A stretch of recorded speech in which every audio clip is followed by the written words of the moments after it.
You ever stay somewhere that felt wrong the moment you stepped inside? I don't mean just a little eerie or unfamiliar. I mean the kind of wrong that hums under your skin, that makes the hair on your arms rise like static, that turns every shadow into something watching. This story happened 2 years ago, and I've told bits of it to a few people, usually when we're drunk and swapping scary stories.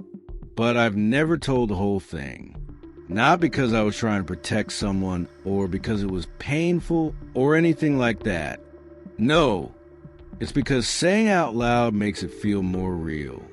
Like the thing I lived through might notice me talking about it. Like it might come back. But I guess if you're still here, you want a full story. So here goes. It started when I took a temporary job managing a historic hotel in a small town in Vermont. I won't name the place, partly because I signed a confidentiality agreement, but mostly because if I named it, someone might actually go there, and I don't want that on me. The hotel was 3 stories tall, built in the 1890s. Grand old place. Red brick with green shutters, original fixtures, the whole 9 yards. It had once been the crown jewel of the area, catering to wealthy vacationers escaping the city. By the time I got there, though, it was half forgotten and running on a skeleton crew.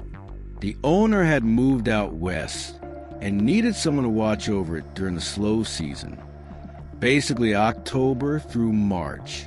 Cheap room, decent pay, no guests, just upkeep and security. Sounded perfect. I needed time to clear my head after a breakup, and I've always liked old buildings. Plus, it was supposed to be quiet, but the quiet's what got me first. The hotel was the quietest place I'd ever been. At first, I thought it was peaceful. No traffic, no people, no buzzing lights. Just the creak of floorboards and the wind brushing against the windows. But after the first couple of weeks, that silence turned into something else. It was too quiet, like the walls were listening. I stayed in one of the second-floor rooms, since the first floor was mostly the lobby, kitchen, and lounge, and the third floor was off-limits. I'll get to that in a minute. Every morning, I did rounds. Checked the boiler, made sure the doors were locked, dusted the shelves no one would ever see. The hotel didn't get many guests in the off-season. Hell, any guests. Just the occasional stranded traveler, or weird couple wanting the vintage experience. But mostly, it was just me in the building. Now about the third floor. On my first day, the owner, Mr. Carrington, walked me through everything over Zoom. Old guy, tight smile, looked like someone who used to have money but hadn't quite accepted he didn't anymore. Near the end of the call, after showing me how to reset the breaker and where to find the key to the liquor cabinet, he said something strange. "Oh, and don't worry about the third floor." I blinked. "What do you mean?" "Just stay off it. We had a pipe burst up there last winter, and the floorboards aren't stable. It's unsafe. I locked it up." That made sense, I guess, but it fell off. The way he said it, like he was rehearsing a line he didn't believe. Still, I didn't push it. I didn't have any reason to. Not then. About 3 weeks in, stuff started happening. Little stuff. Things you could explain away if you really wanted to. I'd hear footsteps above me at night. I told myself it was the building settling, or maybe mice, but they were heavy steps. Measured, not scurrying, not creaking, like someone walking back and forth in a room above mine. Thing is, no one was supposed to be on the third floor. I had the only key, and I hadn't used it. I tried to ignore it, told myself it was the wind or maybe echoes from outside. Old buildings do weird things with sound, right? Then one morning, I woke up to find my door wide open. Not unlocked. Open. I always locked it. Every night. It was habit. I'm kind of paranoid like that. But that morning, the door was standing wide, like someone had pushed it gently, silently, sometime during the night. I checked the hallway. Nothing. Checked the main entrance. Still locked. No signs of forced entry. I figured maybe I'd been careless. Left it open without realizing. But that didn't sit right. I knew I'd locked it. The next night, I wedged a chair under the doorknob. I didn't sleep well. Around 2 a.m., I heard footsteps again above me, this time slower, like whoever or whatever was up there was pacing. And then came the whisper. I swear I heard it. Just one word, like breath pushed through teeth. Come. I sat up in bed, heart pounding. The whisper was faint, but it was inside my room, like it had come from the corner near the old radiator. I turned on the lamp. No one was there. I checked the chair. It was still wedged under the doorknob, unmoved.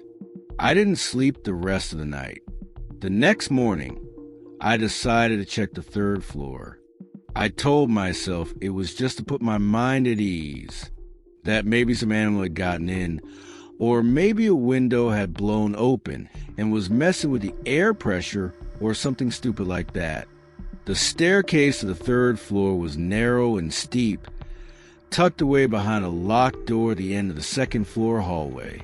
The key Mr. Carrington had labeled 3F was stiff in the lock, like it hadn't been turned in years. When I finally got the door open, a wave of cold air hit me. Not regular cold. Wrong cold. Like the kind you feel when you stand in a basement that's been shut for decades. The hallway stretched ahead, dim and dusty. Faint light filtered through the dirty windows, casting warped shadows. The wallpaper was peeling. The air smelled like rot and mildew. I stepped carefully, testing each floorboard before putting my weight down. Everything was covered in a fine layer of dust, undisturbed, except for the footprints. They weren't mine. I hadn't even walked that far yet, but there they were, bare footprints leading down the hall. Small, child-sized, like someone had been walking barefoot through the dust, back and forth. The trail stopped in front of room 313. The door was cracked open. I should have turned around right then, but I didn't. I told myself it was just some old mess, a trick of the light, that there must be a logical explanation. I pushed the door open. Inside was a child's room. I swear, I didn't know about this part of the hotel. It wasn't on the map Carrington gave me, but the room was clearly set up for a little girl. Tiny iron frame bed, worn rocking horse, pale pink wallpaper with little white clouds, and toys. Old toys, the kind you see in antique shops. Wooden blocks, porcelain dolls with cracked faces, a tea set with dried residue in the cups. One doll was sitting in the rocking chair, facing the door. I stared at it for a long time. Then, I swear to God, it blinked. You still with me? Good, because here's where it gets worse. I bolted out of that room, didn't even shut the door. I just ran back down the stairs, locked the third floor behind me, and tried to convince myself I'd imagined it. Maybe it was the light through the window. Maybe I was exhausted. Maybe I was going nuts. For the next few days, I stayed busy. Kept to the first and second floors. Wore earbuds when I did my rounds so I wouldn't hear the footsteps. I didn't go near the third floor door, but the hotel, it didn't let me ignore it. Lights started flickering. The old elevator, which hadn't worked since I arrived, dinged randomly at night, like it was arriving on floors no one had called it to. One night, I passed a mirror in the hallway and saw a shadow standing behind me. Tall, thin, just out of focus. But when I turned around, nothing was there. I stopped sleeping. I stopped eating. Every time I closed my eyes, I heard that same whisper, "Closer now. Come." It was always the same voice. Soft female, sad, and curious, like it wanted something. Eventually, I cracked. I had to know what had happened up there. I started digging through the old office in the back. There were boxes of dusty records, guest books, maintenance logs, and newspaper clippings from local archives. Took me hours, but I finally found something. In 1954, a little girl named Eleanor disappeared from room 313.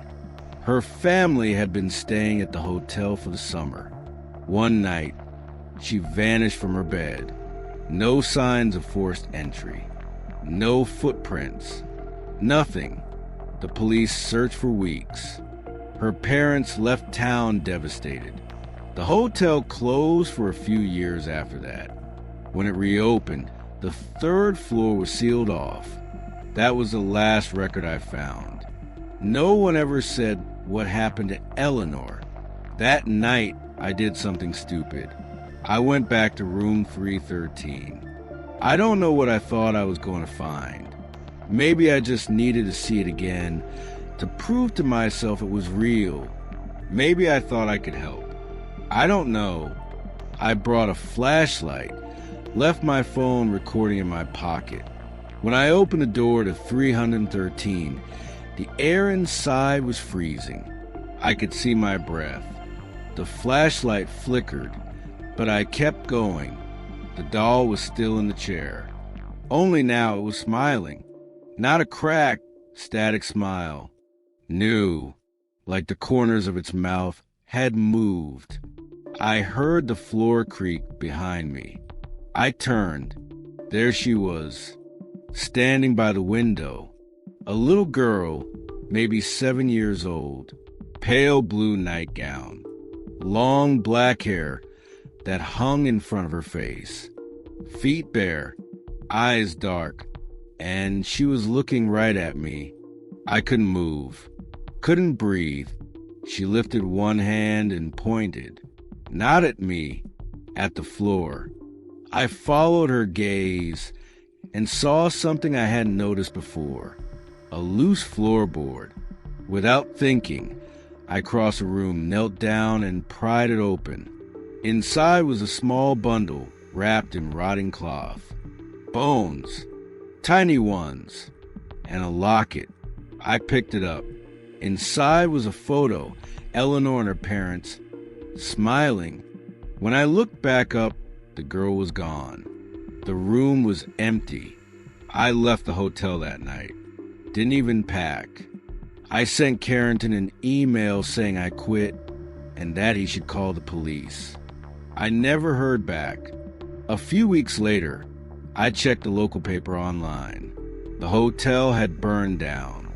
Electrical fire, they said. No injuries. No investigation. Just gone. I still have the locket. I keep it in a box under my bed, wrapped in cloth. Sometimes, late at night, I swear I hear it whisper, "Thank you." That's it. That's the story. Believe it or don't. I don't really care. I just needed to tell someone. Just don't go looking for that hotel. And if you ever stay somewhere that feels wrong the moment you walk in, listen to your gut. And whatever you do, don't open the door to the third floor.